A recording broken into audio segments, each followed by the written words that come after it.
Hello everyone, I welcome again to all my BA tutorial classes success in teaching field. अगर आप पढ़ने पढ़ाने में इंटरेस्ट रखते हैं तो ये वीडियो आपके लिए बहुत ज़्यादा इंपॉर्टेंट है। देखिए, ये न्यूज़ आई है, हाई कोर्ट और सुप्रीम कोर्ट का दोनों का फैसला है और मैं ये चीज़ समझा देता हूँ आपको। देखिए, अगर आप पढ़ने पढ़ाने में इंटरेस्ट रखते हैं तो ऑब्वियसली आप क्या करेंगे, बीएड, बीटीसी, डीएलएड इस तरह के कोर्सेज करते हैं ताकि आप कल के डेट में क्या कर सकें, भविष्य में टीचर बन सकें। लेकिन एक बहुत बड़ा फैसला आया है सुप्रीम कोर्ट की तरफ से, इसे आपको बहुत जानना ज़रूरी है।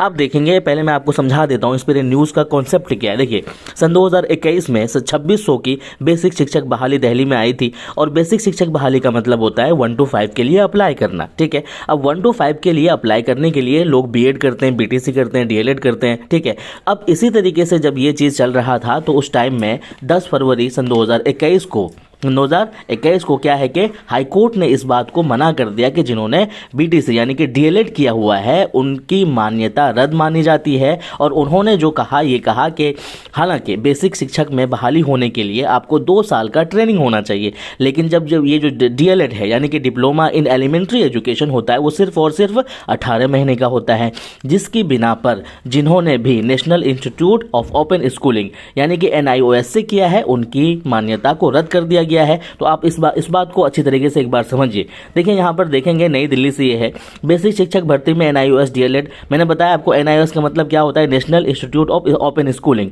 डीएलएड का मतलब क्या होता है, डिप्लोमा इन एलिमेंट्री एजुकेशन को शामिल करने के हाईकोर्ट के आदेश पर सुप्रीम कोर्ट के रोक लगा दी है। साथ ही में NIOS के डीएलएड अभ्यर्थियों को 2-2 हज़ार रुपये का जुर्माना भी लगाया है यहाँ पे। ठीक है ना। अब उसके बाद लिखा है कि इस मामले में सुप्रीम कोर्ट आगामी 30 जनवरी को सुनवाई भी करेगी। ठीक है ना। उसके बाद है कि भाई इस मामले में हाई कोर्ट के फैसले के खिलाफ में बीएलएड, डीटीसी, उसके बाद प्रशिक्षकों की सुप्रीम कोर्ट ने रीट की थी यानी कि वहां पर याचिका दायर की थी। उनका कहना है कि भाई विभागीय नियमावली में बेसिक शिक्षक बनने के लिए 2 वर्षीय, जैसे मैंने आपको बताया था कि 2 साल का आपका ट्रेनिंग होना चाहिए, जबकि आपके डीएलएड में यानी कि डिप्लोमा इन एलिमेंट्री एजुकेशन में सिर्फ और सिर्फ 18 महीने की ही ट्रेनिंग होती है, जिसकी बिना पर ये जो क्या हुआ था, हाईकोर्ट ने और फिर सुप्रीम कोर्ट ने इस बात को रद्द कर दिया कि जो बच्चे बेसिक एजुकेशन में बहाल होना चाहते हैं वो अगर डीएलएड करके आए हैं तो उनको बहाली नहीं मिलेगी, इस वजह से कि उनकी जो ट्रेनिंग होती है सिर्फ और सिर्फ 18 महीने की होती है। तो ये सारी चीज़ें समझने की है और ये सारे बदलाव आपको ध्यान रखना है,